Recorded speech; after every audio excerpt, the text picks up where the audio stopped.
Assalamualaikum warahmatullahi wabarakatuh. Sahabat beriman, ada banyak tempat keramat yang dipercayai menyimpan banyak misteri soal Islam di masa lampau. Mulai dari makam para wali, ulama, hingga tempat yang mereka pernah kunjungi. Salah satunya adalah gua yang ada di Tasikmalaya. Gua itu diklaim bisa membuat kita sampai ke Mekah melalui jalur gaib. Lalu bagaimana cara kerja sebuah gua hingga bisa mengantarkan kita sampai ke Tanah Suci? Adakah orang yang sudah membuktikannya? Tonton video ini hingga akhir agar tidak sesat. Di Desa Pamijahan, Kecamatan Bantar Kalong, Kabupaten Tasikmalaya, terdapat Gua Safarwadi atau Gua Pamijahan yang menjadi daya tarik bagi para warga. Safarwadi diambil dari bahasa Arab yaitu safar yang berarti jalan, dan wadi yang berarti lembah atau jurang. Jadi Safarwadi diartikan sebagai jalan yang berada di atas jurang. Gua ini tak pernah sepi, selalu dipadati para pengunjung. Kunjungan ke Gua Safarwadi erat kaitannya dengan orang-orang yang datang ke makam Syekh Abdul Muhyi, sang penemu gua. Pengunjung akan sholat dan berdoa di makam Syekh tersebut, kemudian barulah melanjutkan ke Gua Safarwadi yang memang tak jauh dari makam. Syekh Abdul Muhyi sendiri adalah seorang penyebar agama Islam. Beliau lahir pada tahun 1650 di Mataram, tapi dibesarkan di kota Gresik. Ayahnya bernama Sembah Lebah Wartakusuma, seorang bangsawan Sunda sekaligus keturunan Raja Galuh Pajajaran yang ketika itu adalah bagian dari kerajaan Mataram, Jawa. Ibunya bernama Raden Ajeng Tanganzia, seorang keturunan bangsawan Mataram yang jika ditelusuri garis keturunannya sampai kepada Sunan Giri. Saat berusia 19 tahun, Syekh Abdul Muhyi pergi ke Aceh untuk menimba ilmu kepada Syekh Abdul Rauf Singkil bin Abdul Jabbar selama 8 tahun. Di usia 27 tahun, beliau bersama teman dan gurunya pergi ke Baghdad untuk mengunjungi makam Syekh Abdul Qadir Jailani dan tinggal di sana selama 2 tahun. Beliau kemudian menunaikan ibadah haji bersama sang guru. Di sanalah Syekh Abdul Rauf mendapat ilham bahwa di antara santrinya ada yang akan mendapat pangkat kewalian. Jika tanda-tanda itu sudah muncul, Syekh Abdul Rauf harus segera memberitahu santri tersebut untuk pulang dan mencari sebuah gua di Jawa Barat untuk bermukim di sana.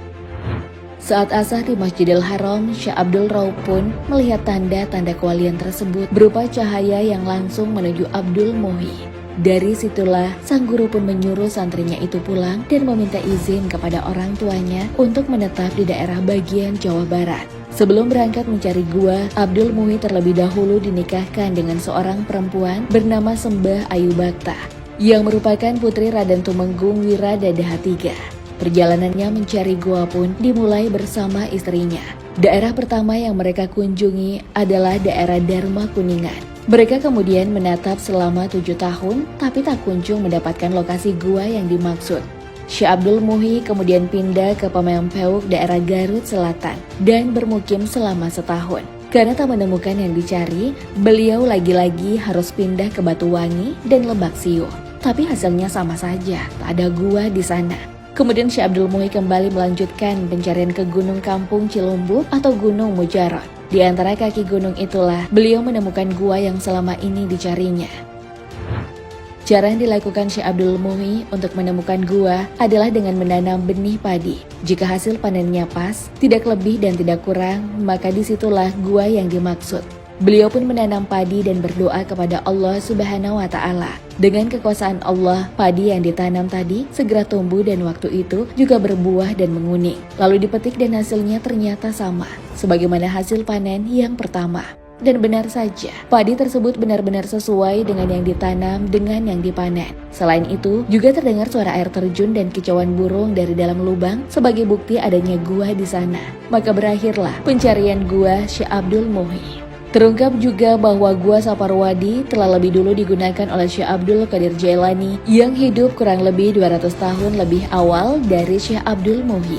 Gua tersebut dulunya digunakan untuk menerima ilmu dari Imam Sanusi. Gua Safarwadi punya 2 pintu. Pintu masuk dari kampung Pamijahan, sedangkan pintu keluarnya ada di kampung Panyalahan. Di dalamnya ada 17 lokasi yang disebut-sebut digunakan sang wali untuk beribadah kepada Allah Subhanahu wa Ta'ala. Ada sumber mata air jernih yang masyarakat sebut dengan air Zam-Zam Pamijahan atau air kejayaan yang keluar dari sela-sela batu cadas. Para pengunjung sering membawa air tersebut untuk dibawa pulang sebagai oleh-oleh. Di bagian itu, ternyata pernah ada pengunjung yang memotong batu tersebut dan ingin membawanya pulang, tapi belum sempat keluar, ia meninggal secara mendadak. Selain itu, ada juga Jabal Kopiah atau batu peci haji yang dipercaya orang-orang kalau kepala pengunjung cocok dengan peci itu, maka orang tersebut akan ditakdirkan berangkat haji. Selain itu, gua tersebut juga digunakan sebagai tempat mendekatkan diri kepada Allah Subhanahu wa Ta'ala, yang dibuktikan dengan adanya masjid dan tempat bersemedi di dalamnya. Di dalam masjid juga ditemukan mimbar dari batu yang biasa digunakan untuk berdakwah. Salah satu pengunjung saat itu mengumandangkan azan di sana. Di gua itu pula Syekh Abdul Muhi mengajar para santrinya. Makanya tak salah kalau warga menganggap bahwa di dalam gua tersebut ada sebuah pesantren dan masjid. Ada lagi yang dinamakan pondok pesantren dan ada lagi yang dinamakan tempat bersemedi. Tak heran kalau Gua Safarwadi menjadi salah satu destinasi wisata yang populer di Tasikmalaya dan banyak dikunjungi menjelang ataupun selama bulan Ramadan berlangsung. Ada kurang lebih 500.000 pengunjung per tahunnya ke kompleks pemakaman itu. Bagi yang ingin masuk ke dalam gua, mereka dilarang merokok. Larangan ini dipercaya datang dari Syekh Abdul Muhi. Saat memasuki goa, para pengunjung sambil melantunkan sholawat. Ya Rabbi salli alaihi wasallim. Selain itu, dalam sebuah buku yang berjudul Sejarah Perjuangan Syekh Abdul Muhi, banyak dijelaskan soal fungsi Gua Safarwadi. Salah satunya sebagai tempat pertemuan para wali saat menyebarkan agama Islam yang dibuktikan dengan adanya jalan menuju Cirebon, Surabaya, dan Banten. Lorong ke Cirebon untuk menemui Syekh Syarif Hidayatullah, kemudian ada lorong menuju Banten saat menemui Syekh Hasanuddin, dan terakhir ada lorong menuju Surabaya untuk bertemu Sunan Ampel. Bahkan warga setempat juga percaya bahwa ada salah satu lorong yang menghubungkan dengan Mekah. Warga setempat percaya bahwa lorong tersebut digunakan Syekh Abdul Muhi untuk ke Mekah menunaikan sholat Jumat. Inilah yang juga menjadi salah satu daya tarik tersendiri bagi para pengunjung. Pernah ada salah satu pengunjung yang masuk ke lorong yang diyakini menuju Mekah. Sayang sekali, orang tersebut tak pernah kembali lagi. Makanya, mulut lorong pun akhirnya ditutup pagar besi agar kejadian serupa tidak terulang lagi. Tahun 1730, Syekh Abdul Muhi kemudian meninggal karena sakit dan dikuburkan di dekat Gua Safarwadi. Karena dianggap sebagai seorang wali, makam dan gua yang pernah menjadi saksi pengabdiannya terhadap Islam pun dikeramatkan dan dijadikan tempat ziarah. Beberapa bukti yang menguatkan kewalian Syekh Abdul Muhi adalah banyaknya karomah yang dimilikinya.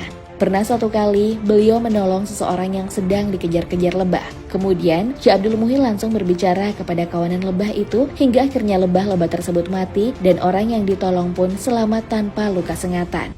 Pernah juga, Syekh Abdul Muhi menyembuhkan seorang wanita buta hanya dengan membaca tahlil sebanyak 165 kali di masjid. Wanita tersebut pun benar-benar sembuh. Sahabat beriman, Gua Pamijahan menjadi bukti adanya perjuangan para wali dalam menyebarkan agama Islam hingga kita bisa berada di jalan yang benar.